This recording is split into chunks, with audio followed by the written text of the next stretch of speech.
Hello, Scorpio, Sun, Moon, Rising, and Venus signs. Kamusta kayo? Sana po nasa mabuti kayong kalagayan. Welcome back po sa Star Tarot. Kung bago kayo rito, welcome din kayo. Thank you for your support. I truly appreciate it. God bless you all, Scorpio. Paunang mensahe po ninyo ay Seven of Swords. Ayan, so mag-iingat po kayo because this is a warning for you na kasi meron ditong, this is an energy of liar, cheater, and stealer. Kaya maaring merong mga tao dito sa paligid ninyo na pwedeng manluloko, pwedeng ng scammer, mabubudol, yung gano'n, ano. Kaya this is a reminder para sa iyo na mag-ingat kayo kung ano man ang mga valuables ninyo, tangible or non-tangible man yan, kung ano yung mahalaga, no, para sa inyo, mahalaga sa buhay ninyo, protektahan ninyo to, pag-ingatan ninyo ito. Okay? So, yun. So, you need to be careful. No? You need to be careful and with the dealings ninyo sa ibang tao, kailangan ninyo na tignan maigi, no? Yung inyong sitwasyon. Okay? Pakiramdaman ninyo yung mga tao sa paligid ninyo. What else? We have Four of Wands. Ayan. So, maaaring may kasiyahan, no, na magaganap dito sa buhay ninyo. Maaaring meron kayong achievements, meron kayong accomplishments na nakamit sa ngayon. At maaaring yun ang isa-celebrate ninyo. Maaari din na meron ditong reunion, ano, within family. Or baka reunion ng magkakaibigan, no? Pwedeng ganon. May kasiyahan, no? So, this is a time for delight, a time for celebration, a time for having fun, kaya enjoy ninyo yan. What else? We have Page of Cups. Ayan. So, siguro merong invitation dito para sa'yo at maaring yung invitation na to could be ang invitation na to could be related, no, sa mga party nga, no, baka merong mga celebration ng ibang kaibigan ninyo or kamag-anak, no, so maybe yan may imbitahan kayo sa mga okasyon na yon. So good luck sa iyo. At kung kayo ay single pa, no, napipick up ko dito, baka merong ipapakilala sa iyo, parang may imamatch, no, sa iyo, itutugpo, parang ganon, sa inyo sa okasyon na yon. Baka merong ipapakilala, merong i-introduce sa iyo na someone na baka potential, no, na maging love interest ninyo. Four of Pentacles, this is synchronicity. Meron na tayong dalawang Four of Pentacles at saka Four of Wands. And that becomes number 44, and that is synchronicity. So I suggest pakitignan po ninyo, i-google ninyo ang ibig sabihin po ng number 44 for more guidance, kasi there is an extra may extrang impormasyon, may extrang information, may extrang detalye, insights na makukuha kayo from that, no, na gusto ng universe na malaman ninyo. Okay? So, sa Four of Pentacles, this is still protection, no? Ang nakikita ko dito, protection pa rin. Protection ng kayamanan siguro ninyo, material possessions, wealth, ano, protektahan ninyo ito. And also, one way of protecting that as well is yung babantayan ninyo, i-monitor ninyo, i-check ninyo once in a while, 'di ba? Kasi you never know, 'di ba? Kung sino yung pwedeng mambudol sa inyo, kung pwedeng merong mga scammers out there. Kaya kailangan minomonitor nyo pa rin yung mga kayamanan ninyo, savings ninyo, investments ninyo, yung mga ganun ba, no? At saka kung may mga property kayo, no, kailangan paminsan-minsan binibisita ninyo kasi baka meron ng mga nakatera na hindi ninyo kilala, 'di ba? May mga nangyayaring gano'n na sa ngayon. Kaya reminder 'yan din sa inyo na anuhin ninyo, o lalahanin din ninyo, no? Bigyan ninyo ng oras, no, na ma-check up kung ano na ang lagay ng mga properties ninyo, ano na ang lagay ng mga kayamanan ninyo, 'di ba? So, what else?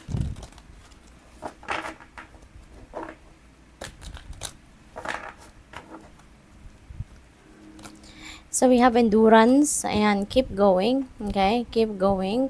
Kung ano man ang sitwasyon ninyo sa buhay, regardless kung ano man ang nangyayari, no, sa buhay ninyo, make sure na lumalaban lang kayo. Continue to work hard, continue to persevere, continue to work on. to work on it. Okay? Just keep going. Kung meron man mga challenging situations na nagaganap, kung meron man mga challenges na i-experience kayo, then nasa sa inyo na yun. Diba? Nasa sa inyo na yun kung paano ninyo ito haharapin.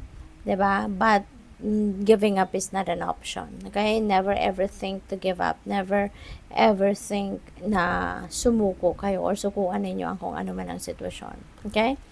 So, we have energy field adjustment, aura cleansing, and health. Ayan. So, siguro, may mga negativity no, sa inyong energy field, may mga negative energies na nandyan sa inyong katawan, sa inyong paligid, no? At maaring meron itong epekto sa inyo at maaring pati kayo nadadamay, nanenega din kayo, yung ganon. So, make sure, no, to do some kind of aura cleansing. Pwede kayong mag-salt bath dito kung pwede yan sa inyo. So, lalo na dun sa may mga physical ailments, before you do anything like that, kailangan konsulta muna kayo sa professional, konsulta muna kayo sa doctor or sa nurses ninyo, yung ganon. Or, pwede rin kayo na mag-smudging, diba? Smudging, pagpapausok, no, sa sarili ninyo using pwedeng palo santo, pwedeng white sage, frankincense, mga ganon, or kahit anong mga herbs, cedar, mga ganon, o kaya myrrh, no? Yun ang mga most common na ginagamit for smudging. So you can also do that. Pero as I said, no, kung meron kayong physical ailments, kasi yung usok hindi rin pwede sa may mga COPD, yung may mga problema pagdating sa respiratory health, no? Hindi pwede sa may mga hika, yung mga ganun ba. Kaya, anything like this, no? Pagpapausok, salt bath, kung wala kayong iniindang sakit, no?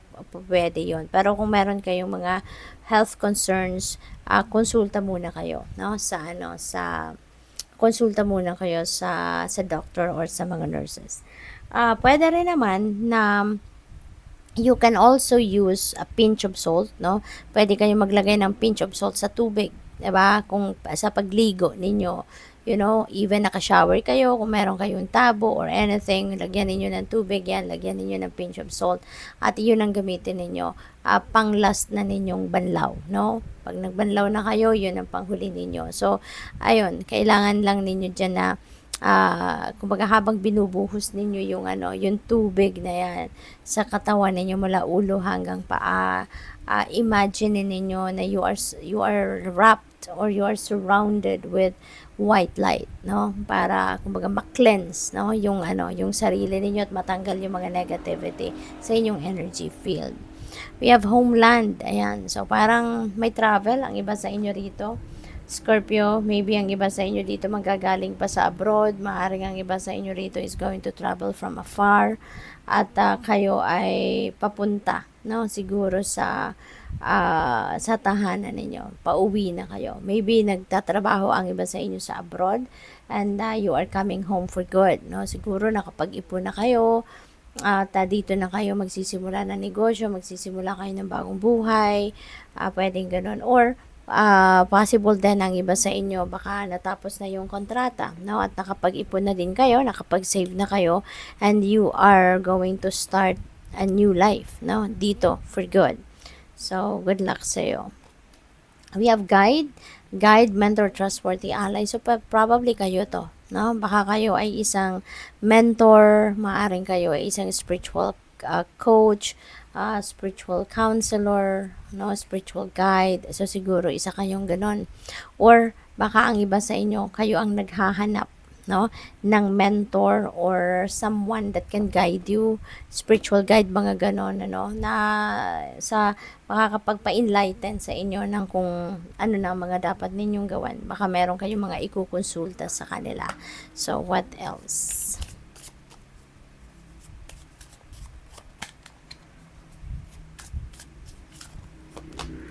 We have Gaia, Ayan, so takpan natin kasi bawal yan.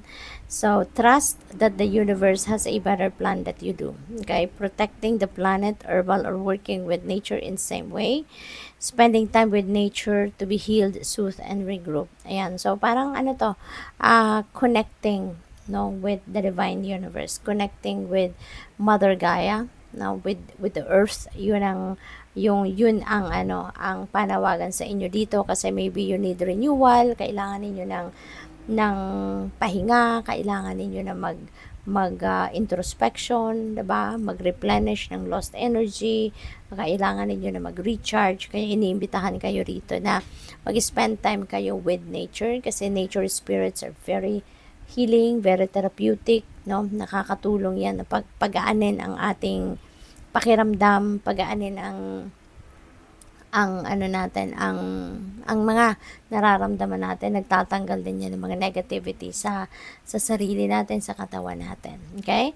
At saka magtiwala kayo, huwag kayong makakalimot, magtiwala kayo na ang divine universe ay may plano para sa iyo. Okay? Always better. No? The plan of the divine universe is always better than plano natin sa sarili natin. 'Di ba?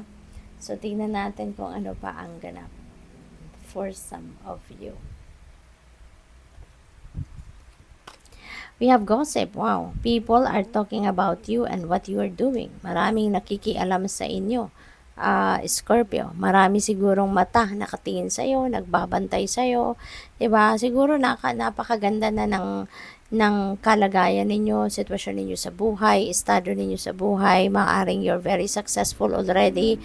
Maaring masaya ang buhay ninyo, 'di ba? Nasa magandang posisyon siguro kayo sa trabaho or masaya ang pamilya, successful kayo financially.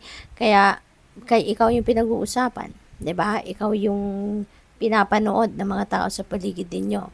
Maaaring maraming naiinggit sa iyo, 'di ba? Usually ganun pinagmamaritesan subject ng mga marites, no, yung kung sino ang kinaiinggitan nila, 'di ba? Kaya maaring ganun kayo. Scorpio, siguro ninyo, napakaganda ng estado ninyo sa buhay sa ngayon. Kaya marami ang nagchichismis sa inyo. So, tignan natin kung ano pa ang ganap. We have life purpose. Maganda to na siguro ang iba sa inyo who already have found your life purpose. Kaya siguro masaya kayo sa buhay kasi 'di ba when you are living your purpose, talagang iba yung saya ang mararamdaman ninyo. When you are living your purpose, you're feeling fulfilled, you're feeling contented at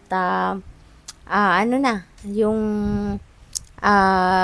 walang tawag dito, iba yung saya ang mararamdaman ninyo. Kaya siguro marami ang naiinggit sa iyo kasi pag masaya ka, contented ka sa buhay, fulfilled ka, maganda yung aura ninyo, maganda yung aura, magaan, kaya napapansin siguro yan ng maraming tao sa inyo, no? Mga tao sa paligid ninyo, kaya kinaiinggitan kanila.